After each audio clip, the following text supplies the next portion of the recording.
Hello সবাইকে, Tanuj YouTube চ্যানেলে আপনাদের সকলকে স্বাগত। আজ আমি আরেকটা নতুন রেসিপি নিয়ে এসেছি, যেটা হলো আমাদের সবার প্রিয় দই বড়া। এটা আমরা প্রত্যেকেই বেশ চাটের মধ্যে দই বড়াটাকেও ভীষণ পছন্দ করি।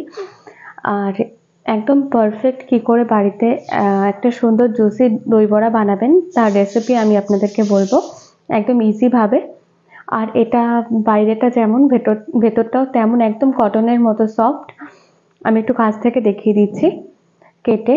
দেখুন, এটা বেশ প্রায় 10 মিনিট মতো রেখেছিলাম, তাতেই এতটা সুন্দর হয়েছে। এটা কিছুক্ষণ রেখে দিলে আরও ভালো হয়। তো চলুন আমি দেখিয়ে দিচ্ছি আমার পুরো দই বড়ার রেসিপিটি।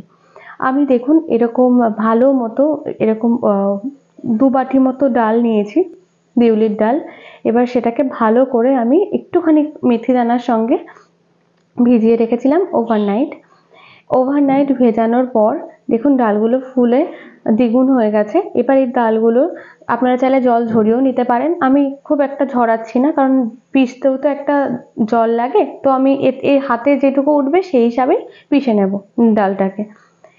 এবার ডালটাকে আমি অল্প অল্প করে মিক্সির বাটিতে নিয়ে দেখুন, না খুব পাতলা না খুব গাঢ়, একটা সেমি একটা ব্যাপার, যাতে আমি বড়ার আকার দিতে পারি সেরকম একটা একটুখানি ঘনত্ব বুঝে আমরা ডালটাকে বেটে নেব। তো সমস্ত ডালগুলোকে আমরা সেমভাবে বেটে নিচ্ছি। দেখুন আমি খুব বেশি পাতলা করিনি, নাহলে যখন আপনারা বড়ার আকারে গড়বেন তখন অনেকটা তেলের উপর যখন দেবেন তো তেল ঢুকে যাবে।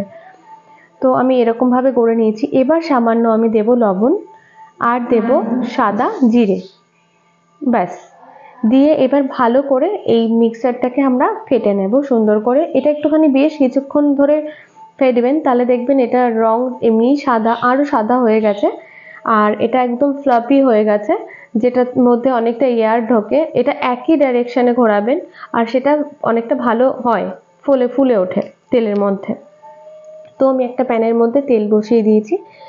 এইবার অল্প অল্প করে ব্যাটার নিয়ে হাতে একটু জল লাগিয়ে নেবেন ব্যাটারটা নেওয়ার আগে, তাহলে খুব ভালো হয়, ধরতে পারবেন, সুবিধা হবে। তো হাতে একটু জল লাগিয়ে ব্যাটার নিয়ে ভালো করে তেলের উপর দিয়ে সুন্দর করে আমরা ভেজে নেব। একদম এটা খুব দেখুন আমার আঁচ একদম সিমে আছে, খুব বাড়ানো নেই আঁচ, নাহলে পুড়ে যাবে বাইরেটা, ভেতরটা একদমই কাঁচা থেকে যাবে। তো এরকমই সিম আছে আমাদের এই বড়াগুলোকে ভেজে নিতে হবে। তো দেখুন আমি যতটা ধরে এখানে সেই বুঝে দিয়ে দিচ্ছি পাশ দিয়ে, কারণ এটা তো ফুলবেও। তো আমি একটু হাত দিয়ে নেড়ে নেড়ে দিচ্ছি, যাতে তেলটা উপরে আমি ফার্স্টেই নাড়বো না দেওয়ার সঙ্গে সঙ্গে। এবার একদিকটা আমার প্রায় হয়ে গেছে। এবার আমি একটা যে চপস্টিকগুলো হয় না, আপনাদের ঘরে না থাকলে কোনো কাঠি দিয়ে হোক বা আপনাদের হাতা খুন্তি দিয়ে হলেও অসুবিধা নেই, একটু বুঝে বুঝে নাড়িয়ে নিতে হবে, একটু সরু জিনিস হলে ভালো হয়। তো আমি এইভাবে উল্টে পাল্টে ভেজে নিচ্ছি। একদিকটা হয়ে গেলে আমি আরেক দিকটা এরকম হালকা করে হালকা হাতে উল্টে দিচ্ছি, একদম খুব প্রেশার দিয়ে করবেন না। এবার আমার এগুলো ভালো মতো ভাজা হয়ে গেলে তেল ছাড়িয়ে আমি একটা ছাঁকনির মধ্যে রেখে তুলে নিচ্ছি। তো এইভাবে আমাদের সমস্ত বড়াগুলোকে ভেজে নিতে হবে।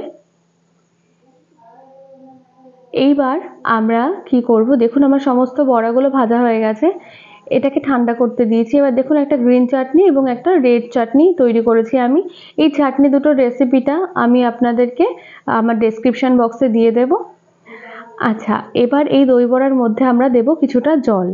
এটাই হচ্ছে গিয়ে মেন নিয়ম। জল দিয়ে বারবার করে দই বড়াটাকে সুন্দর করে ধুয়ে নিতে হবে। আর এই জলটা একদম লিক ওয়ার্ম হবে, মানে একটুখানি ঠান্ডা গরম একটা উষ্ণ গরম ব্যাপার হবে। তো ওটা দেখুন কিছুটা কতটা কালার চেঞ্জ হয়ে গেছে। তো এটাকে সাইডে করে দিচ্ছি। এবার কিছু প্রিপারেশন করে নিই। আমি কিছুটা দই নিয়েছি, দইয়ের রেসিপিও আমি দিয়ে দেবো। এটা আমার ঘরে পাতা টক দই। তো এই রেসিপিটাও আমি আমার ডেসক্রিপশন বক্সে দিয়ে দেবো, গ্রিন চাটনি, রেড চাটনি এবং টক দইয়ের রেসিপিটা।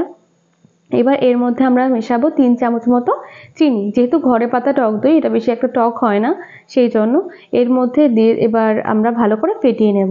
শুধু দই দিলে সেই টেস্টটা আসে না।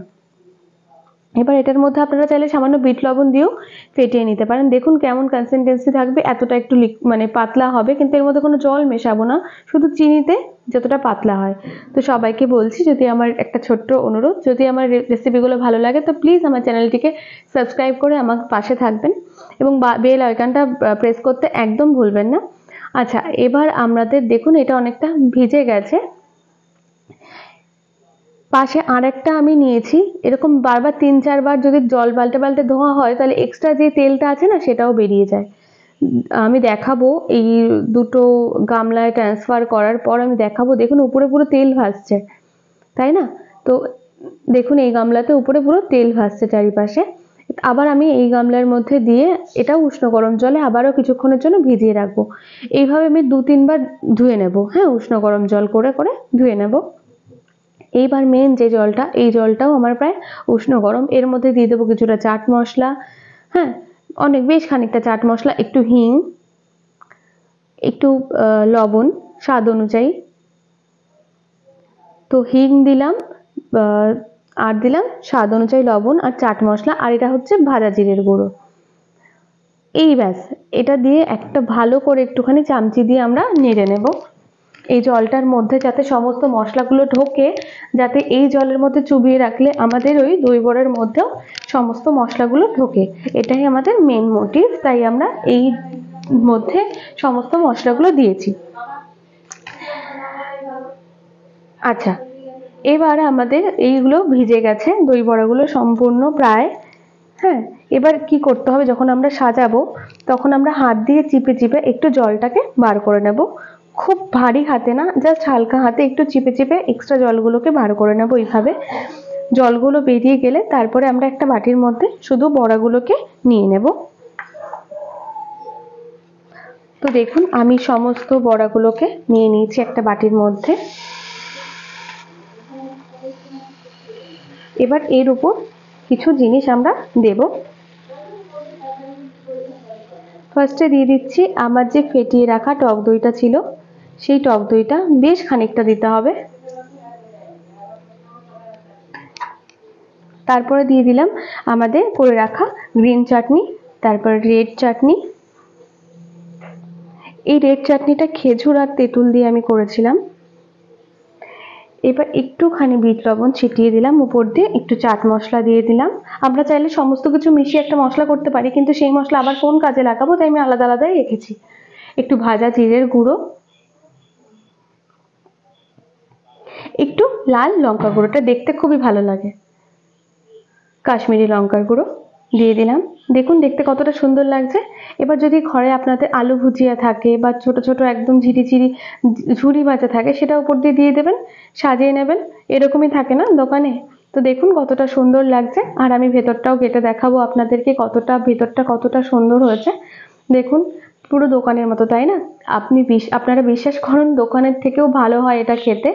একবার এই রেসিপিটা দেখে ফলো করে আপনারা বাড়িতে বানিয়ে নেবেন। অনেক কিছু বলার থাকে আমার, সেগুলো সম্পূর্ণ করে উঠতে পারি না। 8-9 মিনিটের ভিডিওতে কি বলবো, তাই না? তো আমি একটু কাছ থেকে দেখাচ্ছি, একটু কেটে, আগেও দেখিয়েছিলাম আর একবার দেখাচ্ছি। দেখুন কতটা ফ্লাফি হয়েছে, আরও হয়ে যাবে আপনাদের যতক্ষণ জলে ভিজবে ততক্ষণ। তো আজকের মতো এখানেই, টাটা।